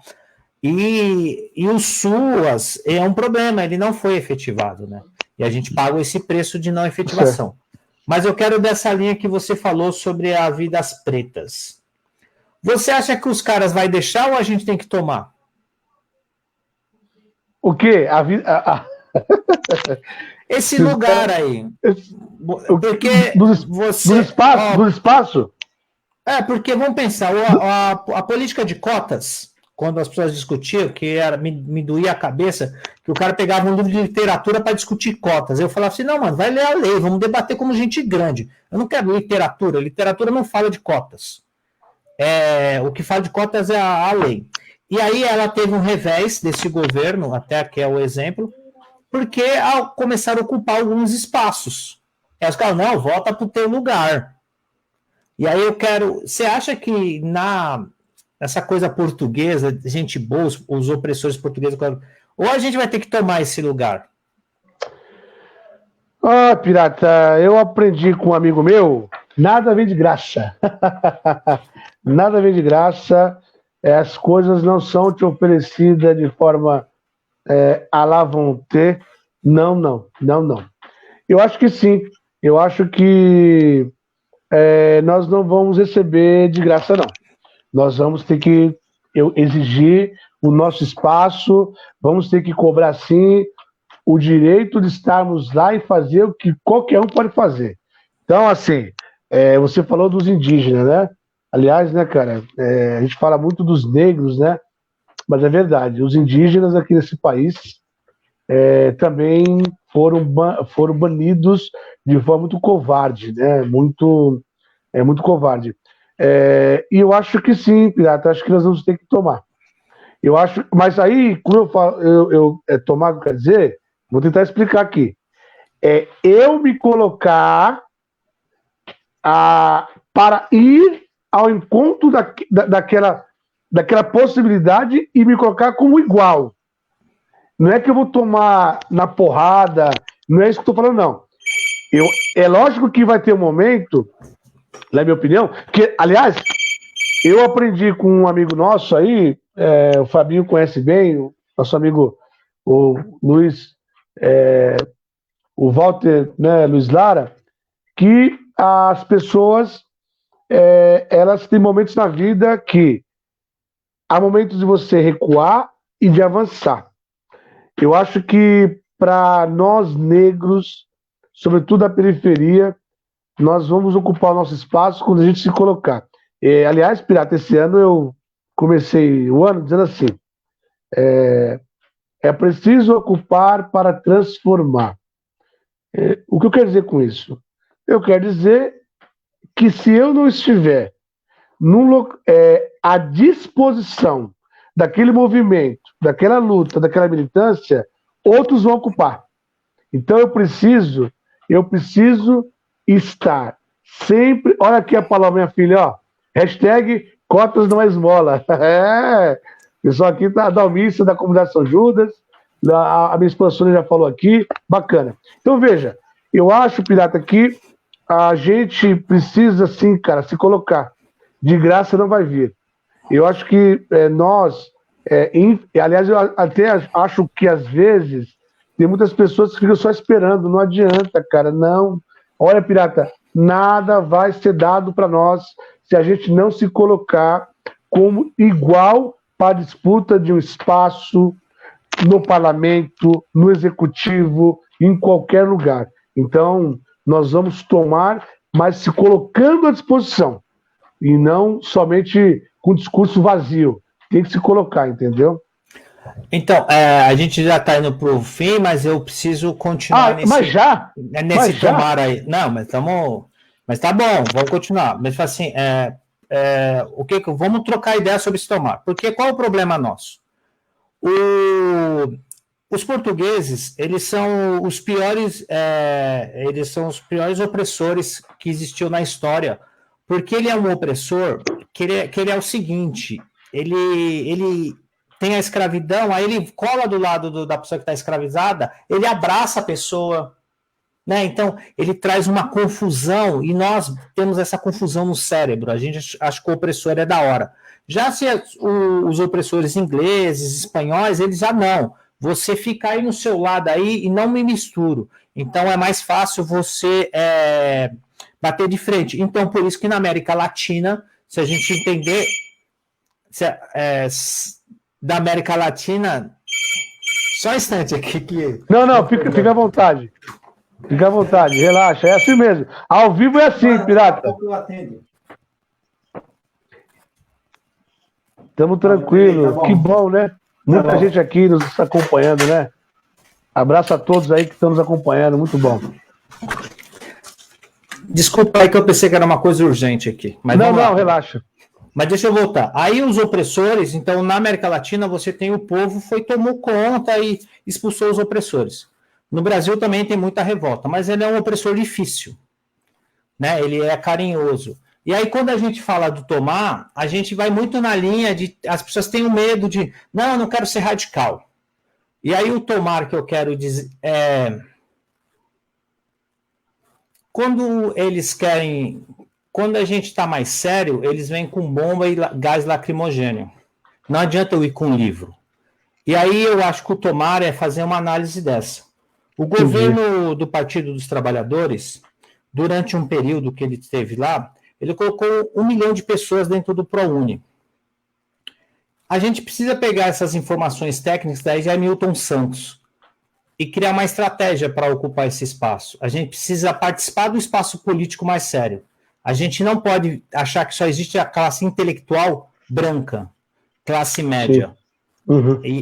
E por isso que no começo do nosso diálogo eu falei sobre o histórico do seu pai, que era quem fez a luta e as pessoas invisibilizou. E eu queria que você pegasse um pouquinho desse lugar aí, tanto na sua atuação dentro do próprio partido que você participa, dentro do espaço da Câmara Municipal, dentro dos espaços da luta, essa luta, porque não tem espaço vago, mas como se colocar nesse lugar e ser sério. Às vezes vai precisar ser um pouquinho mais sério. Eu acho que não, sim, peguei seu raciocínio. Olha, Pirata, primeiro que, no meu caso, eu vou falar, né? Veja, tem uma coisa, Pirata, que chama-se caráter e dignidade. Isso não tem preço. Por que eu falo isso?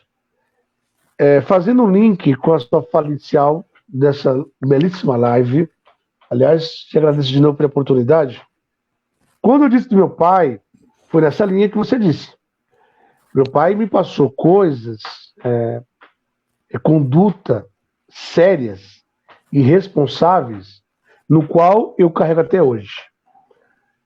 Eu acho que você tomar o espaço e você estar lá nesse espaço, a gente não pode deixar que a vaidade,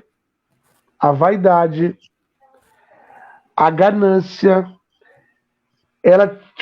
ela faça com que o que você carrega, sempre carregou, vá pro ralo. Por que eu falo isso? Porque, sinceramente, meu irmão, eu tenho para mim, quem nasceu em berço de uma casa que foi educado com respeito, com honestidade, com cara de dignidade, meu irmão, essas coisas não saem da vida assim. Eu acho que você pode sim estar nesse espaço sem deixar você se vender. Isso é muito sério. Agora, infelizmente, a gente sabe disso, há as tentações. Mas eu acho que depende muito mais de você. É eu que decido o que eu quero fazer. Quando você falou do parlamento, é a mesma coisa. Eu vou repetir a fala que eu falei anterior. Eu não posso usar uma... Porque, veja, Pirata, igual a Juliana tem falado, né? A vereadora Juliana Cardoso tem falado. Se as pessoas renovarem com um parlamentar YB, elas vão continuar, senão não vão. Ela brinca que é um contrato, né? Que ela fala, né? Cada 4 anos, né? Se renovar o contrato, se ela fez um bom trabalho, então veja. A gente, cara, eu acho que tem que cada vez mais se colocar, mas dentro de uma linha que você já vem trazendo na sua vida. Na sua vida. Não é possível você achar que agora você o rei da cocada. Não. Tem pessoas que esperam o seu retorno. Porque, escuta, 4 anos passa muito rápido.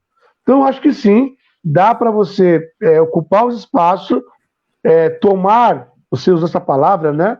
Como direito, a oportunidade que às vezes era negada a você, sem perder sua dignidade. Eu tô com 45 anos, meu irmão. Fiz agora em março, né? Graças a Deus. Aliás, Pirata, queria até aproveitar, se você me permite, o meio minuto, né? Agradecer a Deus, cara. Hoje eu fui visitar minha mãe, nem te falei isso, ia falar no começo, e ela tá melhor, viu? Aliás, obrigado pela força que você me deu aí. Graças a Deus, minha mãezinha Maria Alves está bem, graças a Deus, logo tá em casa, né? E esses dias, Pirata, minha mãe no hospital, eu fiquei pensando nisso, você acredita nisso? Então, sua pergunta foi bem providencial. E eu pensava ali, falei, poxa vida, a gente aprendeu muita coisa que essa mulher me ensinou. Minha mãe, cara, quer ser analfabeta, né? A minha mãe criou 7 filhos, né? Ou 12, porque tínhamos mais 5 irmãos aí, par de pai. E aí eu acho que isso eu não vou esquecer nunca, cara. Você acredita nisso? Eu tenho pra mim, cara, que se Deus quiser um dia, oxalá, a gente puder ocupar, porque assim, tem muitas vozes que queria estar aqui hoje conversando contigo. Tem muitas vozes que queria estar no parlamento da Câmara Municipal. Tem muitas vozes que quer estar lá no Senado. Sabe para quê? Para representar uma classe que nunca é escutada. E eu me coloco como instrumento. Quando eu estou na minha comunidade, eu estou em algum ato. Aliás, queria até aproveitar, Pirata, aqui agora, dia 8, vai ter um ato aqui em São Mateus, cara, contra o movimento fascista, que está aí assolando o Brasil, viu? Depois te mando o convite. Em São Mateus, dia 8 aqui. Aliás, um abraço aí pro Hélio, para todo mundo. Né? E também para essa companhia que nos convidou. Então, Pirata, eu acho que é possível sim a gente se vestir da nossa capacidade, do que você aprendeu lá atrás, porque, mano, eu tenho um puto orgulho, meu irmão, de falar que eu fui do OZEM. Deixa eu fazer uma fala aqui que você vai achar da hora.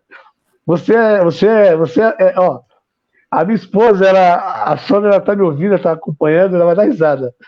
Você sabe que eu adoro comida de OZEM.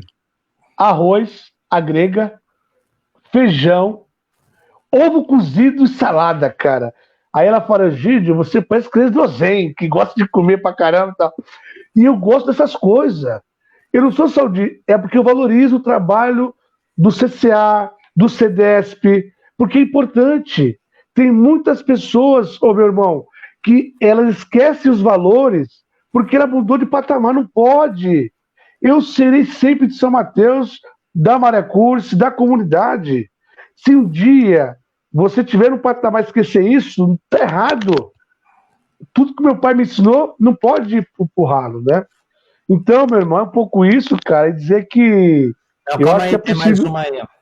Opa, vamos lá, diga lá. Dentro do parlamento, você percebe que todos os vereadores, porque a gente fala isso, eles são administradores do orçamento para a burguesia.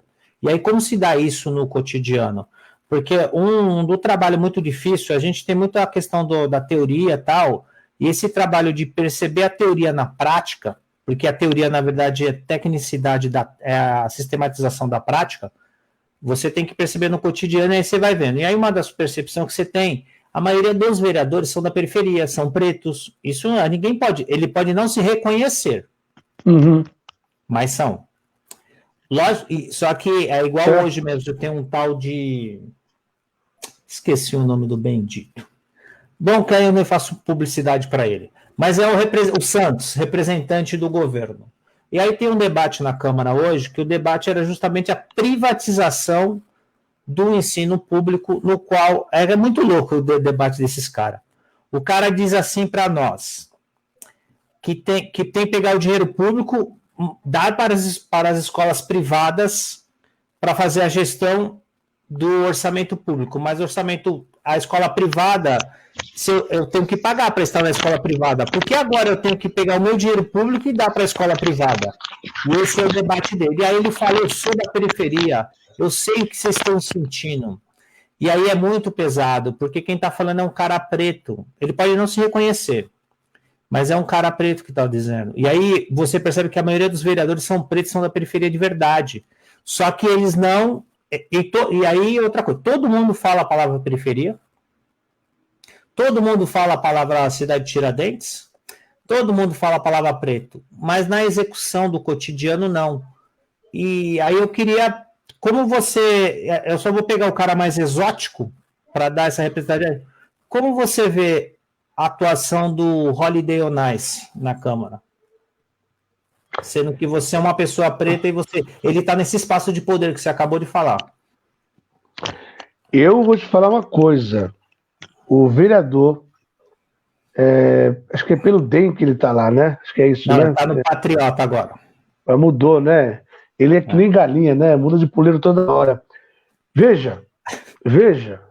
Porra. O que acontece? Aquele moço chamado Fernando Holliday, negro, aqui do Tatuapé, que lá em 2013 ele vem para a vida pública social pelo MBL, Movimento Brasil Livre, que é o movimento que elegeu Bolsonaro, esse presidente fake, né? O que acontece? Eu vou diretamente à sua resposta. Não me representa, meu irmão. Eu tenho vergonha de olhar para aquele cidadão na Câmara Municipal de São Paulo, o meu amigo parceiro pirata. Eu tenho vergonha de olhar para aquela Câmara e aquele moço lá no parlamento, uma pessoa que não respeita a igualdade de gênero, um cara que propôs acabar com o 20 de novembro. Esse cidadão, ele nunca podia ter sido eleito para um cargo público na Câmara de São Paulo. Uma pessoa que não respeita as mulheres. E já agrediu várias vereadoras, inclusive a vereadora Juliana Cardoso, você sabe disso, ela foi vítima dele. Não respeita as mulheres. Então, pirata, eu acho que a população de São Paulo, esses que estão aqui nessa live, eu sei com as pessoas que estão aqui, né? Eu queria muito falar com elas. Gente, vamos prestar atenção em quem a gente coloca no parlamento. Não é possível uma pequena classe com muito dinheiro, fazendo propaganda pela internet, eleger uma pessoa como o Fernando Holliday. Então, meu irmão, eu sinceramente fico muito preocupado. Aliás, MBL esse que também deu golpe em 16 da presidenta Dilma, né? Então, assim, é tão complicado, porque às vezes você fala, isso é verdade que está acontecendo? Como que pode um cidadão daquele, um cara negro, que nem nós, de cabelo duro, tá certo? Pô, o cara se acha que ele é crespo, parça. Que é cabelo crespo? Para com isso. Ele mata pra resolver esses problemas. Mano, o cara faz chapinha. Para com isso, mano. Ele acha que agora, né, colocou um blazer azul com a gravata e tal, e acha que é diferente. Não é. Ele esquece que as pessoas que foram escravizadas e mortas, os nossos irmãos afrodescendentes, jamais. Agora que você falou, ele é o negro do senhorzinho, sim senhor, e pisa nos pobres. Só que eu acredito que, se Deus quiser, a gente vai mudar isso. Pirata, eu acho que você faz um debate aqui muito importante, que é a ocupação dos espaços no parlamento, e que os jovens, né, pirata, nos ouçam, né, que eles se apaixonem pela política, porque a política muito bem discutida, ela é maravilhosa. Ela é maravilhosa. O que faz muitos jovens dizer que não gostam da política é porque a forma que ela é colocada. Mas a política verdadeira, de coração, você defender os direitos humanos, defender a saúde, a educação, a moradia, a social, a infância, essa sim, essa deve ser a política pública que nós temos que defender. E os representantes estão lá para defender o que as pessoas querem, não é o que ele pensa. Então, a Néia Caldeira, fora Holliday. Então, o pessoal que está participando, o Rafael também. Vamos lá. Isso, meu irmão. Eu acho que agora, para a gente fechar mesmo, mas o que você acha que, assim, nós estamos no histórico aí, nós desenhamos a periferia, desenhamos povo,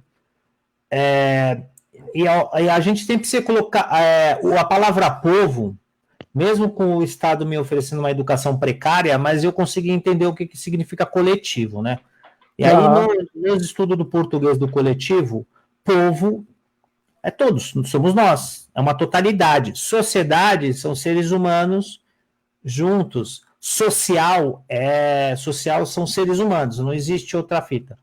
Mas e aí a gente tem que se colocar nesse lugar, porque quando a gente fala eles, é complicado, porque você quer se neutralizar.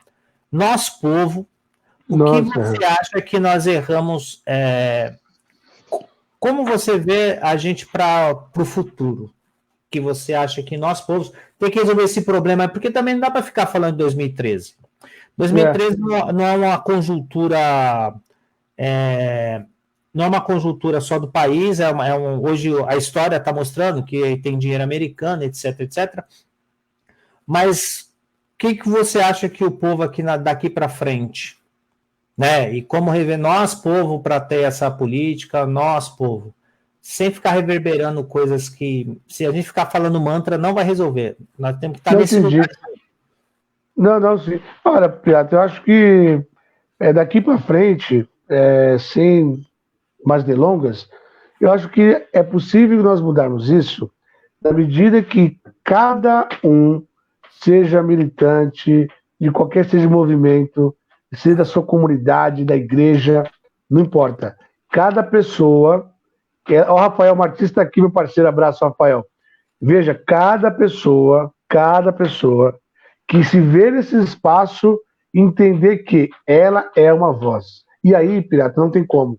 As pessoas precisam voltar a dialogar na sua comunidade, como diz o outro, né? No seu quadradinho ali. Porque, veja, antes, há muito tempo atrás, e você sabe disso, nós discutimos o problema do bairro ali, no fundo da igreja, no salão, a água, a luz, o asfalto e tal. Eu acho que precisa voltar a gente fazer esse tipo de ação. Lógico, hoje, com as redes sociais, é uma grande ferramenta, na verdade, né? Aliás, uma grande ferramenta, né?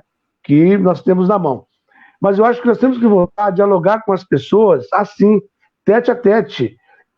Mostrar para as pessoas que a mudança parte delas. Que a mudança parte delas. Não é esperar o outro. Porque... Eu vou até fazer uma analogia aqui. Será que o Fórum do Hip Hop vai fazer um ato? Será que eu... Não, peraí. Gídio, eu vou me colocar naquele ato, naquele movimento para somar. Eu vou chamar as pessoas, eu vou tentar sensibilizar as pessoas que é importante ela estar naquele movimento. Eu acho que é assim que vai mudar, meu irmão. Você falou antes um pouco no outro bloco a questão da formação. Concordo contigo.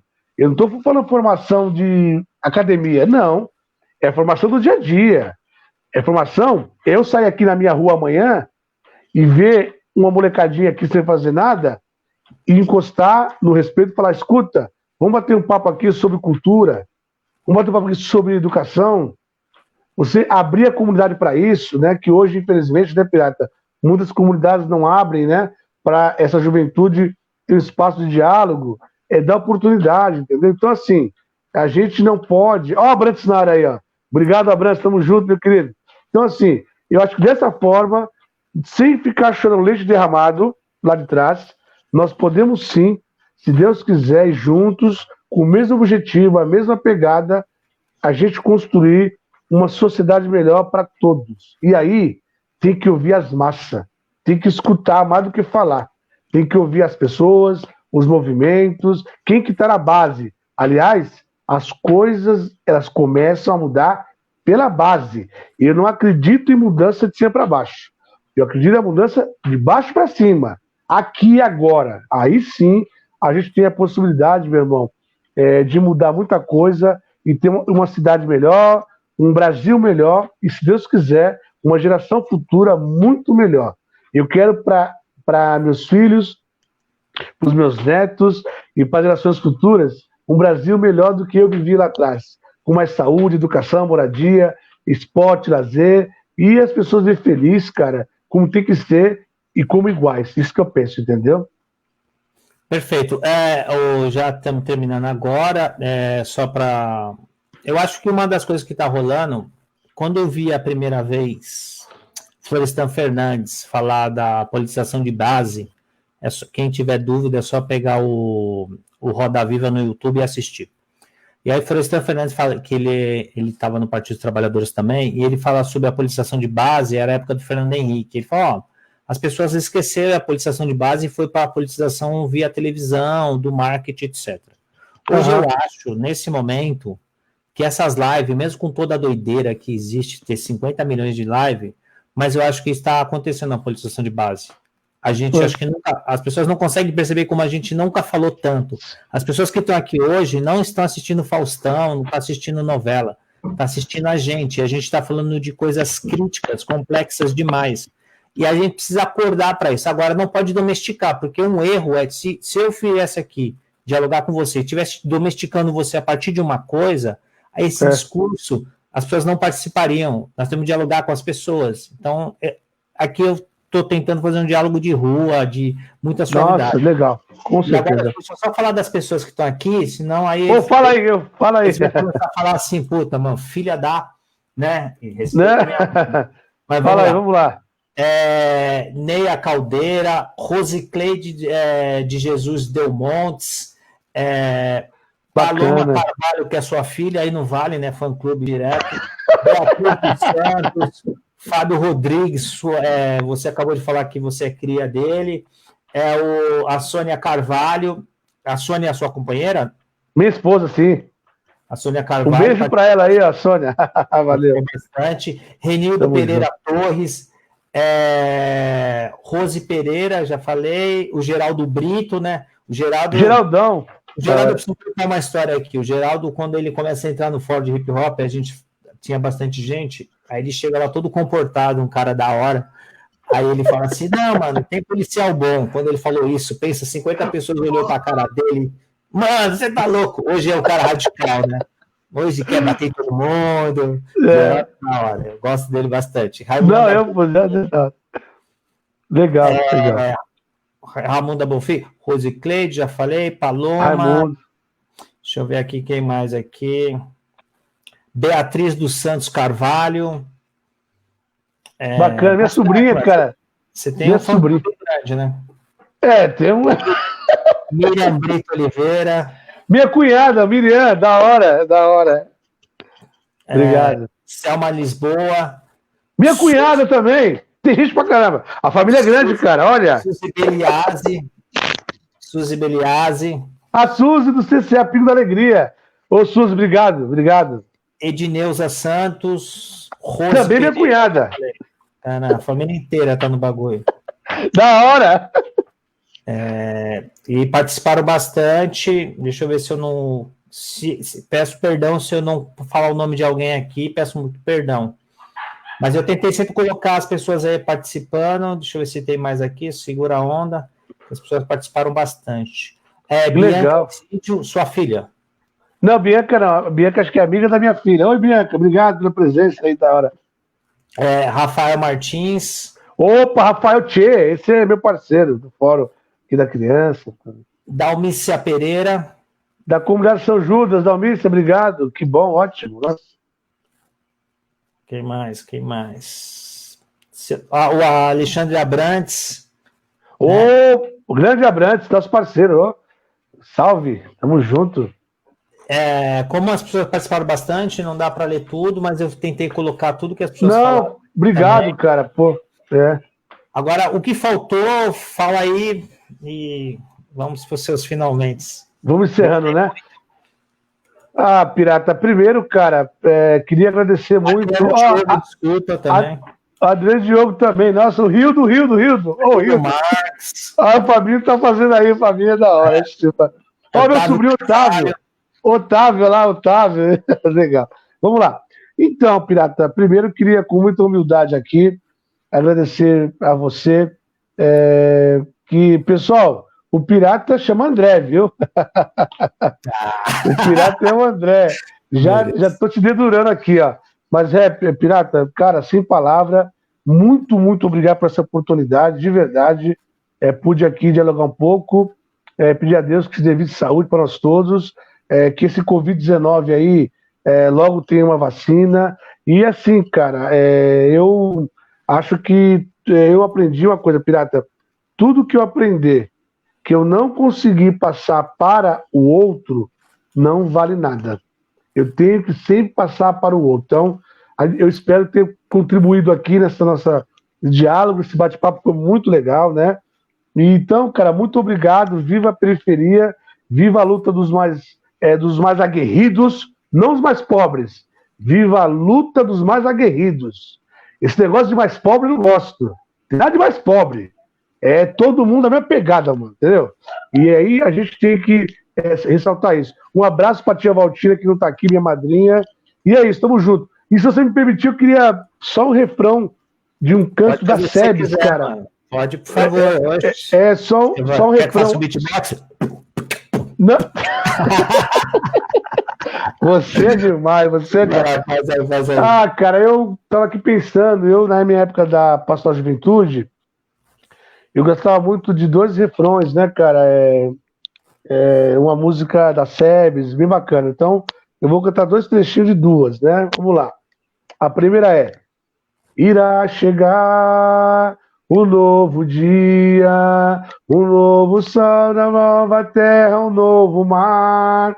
E nesse dia, os oprimidos, numa saudade, a liberdade irá cantar. Essa é uma. E para fechar, pirata, e todos que me ouvem, quando o dia da paz renascer, quando o sol da esperança brilhar, eu vou cantar. Quando o povo nas ruas sorrir e a roseira de novo florir, eu vou cantar. Quando as mesas se encherem de pão, quando as armas da destruição não existir, tempo novo de eterna alegria. É isso, meu irmão. Obrigado, pirata, tamo junto. Obrigado, gente. Satisfação. Cara, revelou um cantor também. Peço para as pessoas compartilhar essa live e... Curte e compartilhe. Fala aí, pirata. Curte e compartilhe. Não, a gente não tem como curtir porque é no Facebook, não? Então aí no YouTube. Mas deixa eu só falar para as pessoas aqui compartilhar e o Ford Hip Hop está fazendo diversas ações, trocando ideia com várias pessoas, porque a intenção da gente é a politização de base. A gente está pensando nesse diálogo, tentar encontrar uma economia de desenvolvimento na periferia. Estamos tentando atuar em todos os lados, mas principalmente trazer a luta da periferia para o lugar certo. Porque tem muitos da gente que é muito bom e aí as pessoas ficam ocupando espaço e não deixam a gente aparecer, liga? E aí tem muita gente que não tem compromisso nenhum. Obrigado, e sexta-feira também vamos estar aqui dialogando com o Gilson, que é do samba, que é Zica da Balada, com a Sônia do MNU, porque todo mundo fala que é preto, etc., mas MNU é extremamente importante, e com o Wellington, que é o Góes, que ele é lá da cidade de Tiradentes, do Força Ativa. Vamos discutir a questão dos pretos aqui, certo? E a gente vai trocando ideia, e obrigado mesmo, Isídio. Obrigado a gente que participou, o pessoal mó simpático, espero que tenha gostado. Eu sei que eu falei um pouquinho devagar para o seu advogado não me processar, né? Porque o Fábio só ficava. E um abraço mesmo, e abraço a Juliana também, a todo mundo que é da hora. Falou? Valeu, pirata. Boa noite, gente. Obrigado. Boa noite. Obrigado. E o Marcelinho pisou na bola, né? E fora Bozo. Fora Bolsonaro, boa.